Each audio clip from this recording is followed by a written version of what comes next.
చేస్తామన్నారు కేంద్ర మంత్రి పెమ్మసాని చంద్రశేఖర్ గారు.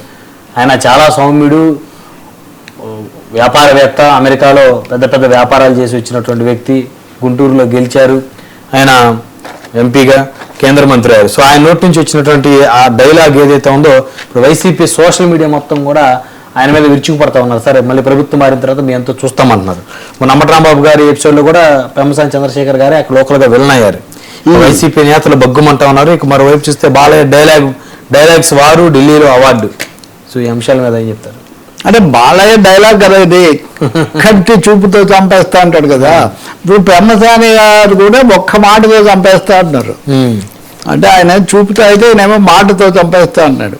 పరచూరి గోపాలకృష్ణ చెప్పేవాళ్ళు అసలు ఒక కంటి చూపుతో చంపేస్తారని డైలాగ్ ఎలా వచ్చింది, కంటి చూపుతో ఎవరు చంపలేరు కదా అంటే, మహాభారతంలో ఏదో ఒక డైలాగ్ ఉంది, పద్యం, భీముడు ఇలా ఊరికే కండలు చరిస్తే ఆ చప్పుడికే శత్రువులు చచ్చిపోతారని ఒక వాక్యం ఉండి ఏదో బుర్రలో ఉండి మేము ఇది రాసామని. ఏదైతే అది అలా ఉండేది. జగన్మోహన్ రెడ్డి మొన్న మాట్లాడుతూ ఆర్చలర్ మిత్తల్ ఆ కంపెనీతో వాళ్ళ అబ్బాయితో అంతకుముందే మాట్లాడాము, ఆ పెట్టుబడులు కొంతవరకు తేవడానికి నక్కపల్లి మాహాయంలోనే సెలెక్ట్ చేసుకున్నారు, అదేదో మీ ఘనత, క్రెడిట్ వారు కాదు ఇక్కడ క్రెడిట్ దోపిడీ చేస్తున్నారు మీరు అని కొంచెం తీవ్రంగా దాడి చేశారు. ఇంకో పెద్ద విచిత్రం అంటే బ్రహ్మనాయుడు, భారతదేశం నుంచి పెట్టుబడులు చాలా భారీగా తరలిపోతున్నాయి జాతీయ స్థాయిలో. ఒక ఆంధ్రప్రదేశ్ లో మటుకు పెట్టుబడులు వరదలాగా ప్రవహిస్తున్నాయని ప్రభుత్వం చాలా ప్రచారం చేస్తుంది. దేశంలోనే ఆ పరిస్థితి లేదు. ఆంధ్రప్రదేశ్ ఎక్సెప్షన్ కాదు కదా. ఎనివే జగన్ ఒక మాట ఏమన్నారంటే, ఈ ప్రాసెస్ లో మీ సుందర ముఖార విందాన్ని చూసి వస్తాయని మీరు చెప్పుకుంటున్నారా అన్నారు. ఈ డైలాగ్ చాలా మంది వాడుతుంటారు, రాజకీయంగా వాడొచ్చా లేదా, అలా వాడడం సరికాదని చెప్పొచ్చు. కానీ ఇలా అనడం బాడీ షేమింగ్ కాబట్టి ఇక్కడ మొత్తం బాడీ అసలు లిఫ్టింగ్ లాగా మొత్తం ఒక మాటతో చంపేస్తానంటే మరి నిజంగా చంపడం గురించి అంటున్నాడు. కేంద్ర మంత్రి అలాంటి మాటలు మాట్లాడుకోవాలి. ఇది ఏమంటారు అంటే బూతు మాడతారా? ఏది అదే అనుకోవాలి. మరి ఏమన్నా కొన్ని విషయాలు ఏమన్నా బయట పెడతామని బెదిరిస్తున్నారా, లేకపోతే హడలు కొడుతున్నారా, ఏముంటాయి లేకపోతే ఏముంటాయి? ఆ మాట వింటే నువ్వే గుండె బయలు చేస్తావని అంటే ఏదైనా అంత రహస్యం ఉందా? ఉంటే ప్రజలకు చెప్పడం చాలా మంచిది కదా. అంటే అంత పెద్ద జగన్ వ్యతిరేకంగా అంత పెద్ద సమాచారం కేంద్ర మంత్రి అంటే రాజ్యాంగ విద్య కీలకమైన పాత్ర కదా. ఇప్పుడు ఉన్నదే మనకి 2-3 కేంద్ర మంత్రులు, అందులో ఒక ఆయన పైగా విదేశాల్లో వచ్చారు, డాక్టర్లు, ప్రాణాల విలువ అని తెలిసిన ఆయన. మరి ఆ రహస్యం ఏముందో ఆయన దగ్గర? వైద్య రహస్యమో, లేకపోతే వ్యక్తిగత రహస్యమో, రాజకీయ రహస్యమో, ఆర్థిక రహస్యమో, అదేదో చెప్పేస్తే అతను ప్రజలు చూసుకుంటారు కదా. కానీ ఈ మాటలు, రెచ్చగొట్టే మాటలు మటుకు మంచిది కాదు. ఇది బాలయ్య సినిమాలో అంటే ఓకే, ఆయన సినిమాల్లోనే మాట్లాడతారు, ఏదో అయిపోతుంది.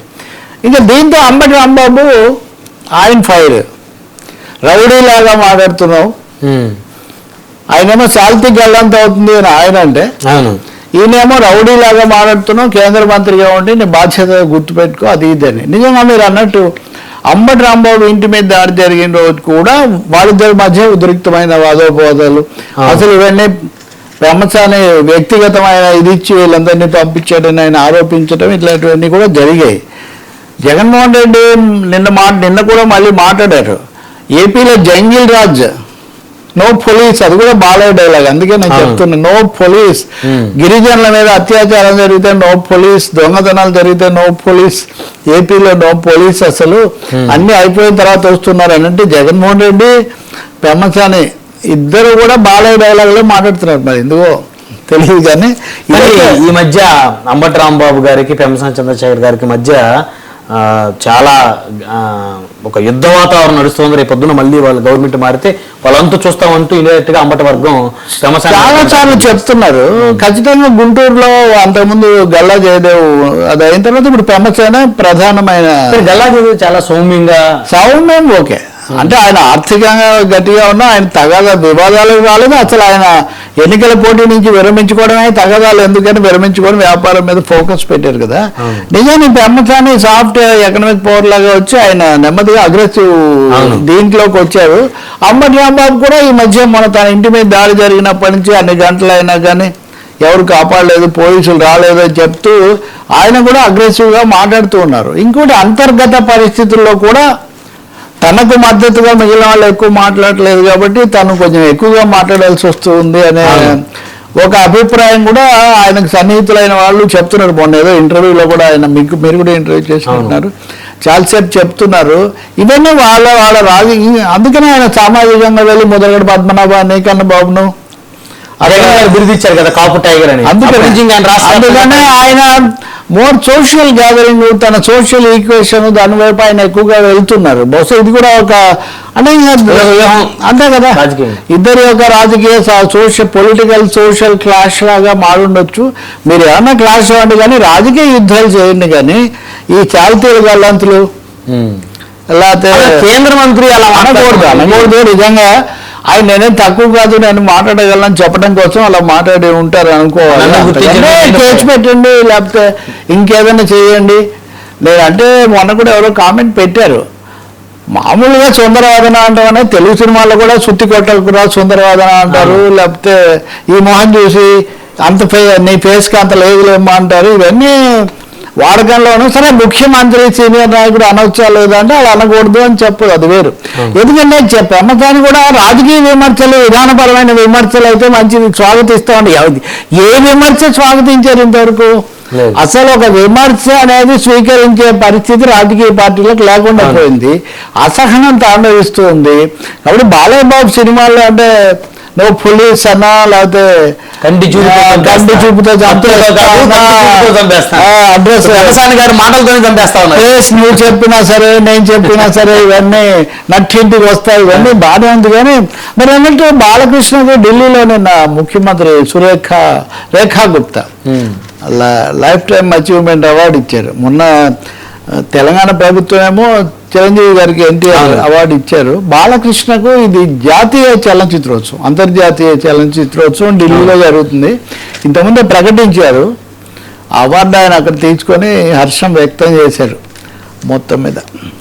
అయితే తెలపల్లి గారు చిరంజీవి గారు మొన్న అవార్డు తీసుకున్నప్పుడు కానీ బాలకృష్ణ గారు అవార్డు తీసుకున్నప్పుడు కానీ ఇంకా ఈ ఫ్యాన్స్ వారు సోషల్ మీడియా వేదికగా ఎప్పటికప్పుడుకి బయటపడుతూనే ఉంది. అంటే ఇప్పుడు 80s 90s 2000 ఆ టైంలో చిరంజీవి వర్సెస్ బాలకృష్ణ, సో అది ఇంకా నడుస్తూనే ఉంది సార్.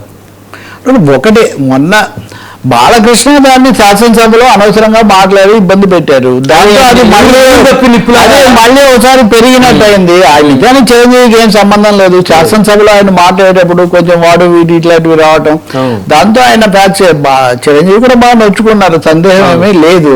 తర్వాత మొన్న ఆయన తెలంగాణ దాంట్లో అవార్డు తీసుకుంటూ ఆంధ్రప్రదేశ్ లో కూడా ఇలా ఇస్తే బాగుంటుంది, సాటి తెలుగు రాష్ట్రం పక్క తెలుగు రాష్ట్రం అంటే ఆయన మీద మళ్ళీ విచ్చుబడి ట్రోల్స్ ఏం మాట్లాడినా కానీ ట్రోల్స్ ఏంటంటే అదే నేను ఇందాక అంటుంది. ఇప్పుడు జగన్ మీద అంటే సరే, చిరంజీవి మీద ఎందుకు, ఆయన ఎక్కడో అవార్డులు ఇవ్వాలని చెప్పారు, ఆయన ఎవరిని ఏమీ చిన్న ముచ్చలేదు. నేను చెప్తుంది ఏంటంటే విమర్శ కానీ సూచన కానీ మాట్లాడకూడదు. ఇంకా అర్థం లేని విషయం చెప్తా, సంజయ్ దత్ హిందీ నటుడు వచ్చి మన చంద్రబాబు గారిని కలుసుకున్నారు, అమరావతిలో ఫిలిం సిటీ నిర్మిస్తా అన్నారు. సరే అమరావతి ఎప్పుడు నిర్మిస్తారు, అందులో ఫిలిం సిటీ ఎప్పుడు, అదే ఒక ప్రణాళిక చాలా దీర్ఘకాలం. కానీ వెంటనే చిరంజీవి కూడా సంజయ్ దత్ అంత చేయలేకపోయాడు. సంబంధం ఏంటి సార్ అసలు? అంటే ఏదో ఒక విధంగా మెగా ఫ్యామిలీ చిరంజీవిని మరీ ముఖ్యంగా తేవడం, తద్వారా వాళ్ళు ఏం చేస్తున్నారు తెలుసా, పవన్ కళ్యాణ్ కూడా ఇబ్బందిలో పెడుతున్నారు. సరే ఇక్కడ ఓపెన్ గా మాట్లాడాలంటే తెలకపల్లి గారు, ఈ సోషల్ మీడియాలో తెలుగుదేశం పార్టీని ప్రమోట్ చేసేటువంటి ఎవరైతే వ్యక్తులు ఉన్నారో వాళ్ళలో కొంతమంది మరి కావాలని చేస్తున్నారా, మరి ఆలోచన లేకుండా చేస్తున్నారా, వాళ్ళు చిరంజీవి గారిని సోషల్ మీడియా వాళ్ళు టార్గెట్ చేయడం వల్ల ఇప్పుడు చంద్రబాబు గారికి పవన్ కళ్యాణ్ గారికి వారి మధ్య గ్యాప్ వచ్చే పరిస్థితి కూడా ఉంటుంది కదా సార్ భవిష్యత్తులో. బాధ్యతాయుతమైనటువంటి కార్యకర్తల విధంగా ప్రవర్తిస్తారు. రాజకీయంగా పవన్ కళ్యాణ్, వ్యక్తిగతంగా చిరంజీవి చాలా జాగ్రత్తగా ఆ విషయంలో వాళ్ళు సంయమనం పాటిస్తూ దెబ్బతినకుండా వస్తున్నారు. కానీ జనసేన లేదా పవన్ కళ్యాణ్ తమ్ముడుగా ఇబ్బందిలో పడే పరిస్థితి. అందుకనే మొన్న గాలి వెంకటేశ్వరరావు చాలా తీవ్రంగా మీరు అందుకనే నేను చెప్పేది ఈ సంకుచితత్వం పనికిరాదండి. రాజకీయంగా ప్రజల పరంగా విధాన పరంగా ఏదైనా మాట్లాడాలి, కానీ వ్యక్తుల పరంగా వెళ్ళటము లేదా బాలయ్య వర్సెస్ చిరంజీవి అన్న పద్ధతిలో చూడటం అది అర్థం లేని విషయము. చిరంజీవి మెగాస్టార్, పరిశ్రమలో పెద్దగా సీనియర్గా ఆయన ఎదుర్కొని ఉన్నారు, బాలకృష్ణ కూడా అభిమానులు ఉన్నారు, ఆయన కూడా దీర్ఘకాలంగా కొనసాగుతున్నారు, ఎవరు కాదన్నారు. అదేమి బహుశా ఇది వచ్చిన తర్వాత చిరంజీవి కూడా ఆయన షూటింగ్ దగ్గరికి వెళ్ళి బహుశా ఫొటోస్ చూశాను నేను. కాబట్టి ఇది సద్దుమణగాలని అయితే మనం కోరుకోవాలి. దీన్ని ఫ్యాన్ వారు అలాగే ఫ్యానింగ్ వారు ఏమాత్రం మంచిది కదా, అది కరెక్ట్ మీరు అన్నది. ఉపయోగం లేనటువంటి ఉపయోగం పక్కన పడిన అంటే రాజధాని గురించి, పోలవరం గురించి, విశాఖ ఉక్కు గురించి అవి మాట్లాడకుండా ఇవి ఎందుకండి అభిమానులు గొడవలు? ఇక అభిమానం ఉంటే సినిమా ఇంకోసారి చూడొచ్చు. అదే కూడా మా హీరో సినిమా హిట్ అయింది, ఆ హీరో సినిమా ఫ్లాప్ అయిందని అది కూడా ఇప్పుడు ఉదాహరణకు అనిల్ రావిపూడి చిరంజీవితో మనశంకర్ ప్రసాద్ తీసి మెగా హిట్ ఇచ్చి మళ్ళీ ఆయన ఘన వైభవ పునరుద్భవ చేసింది.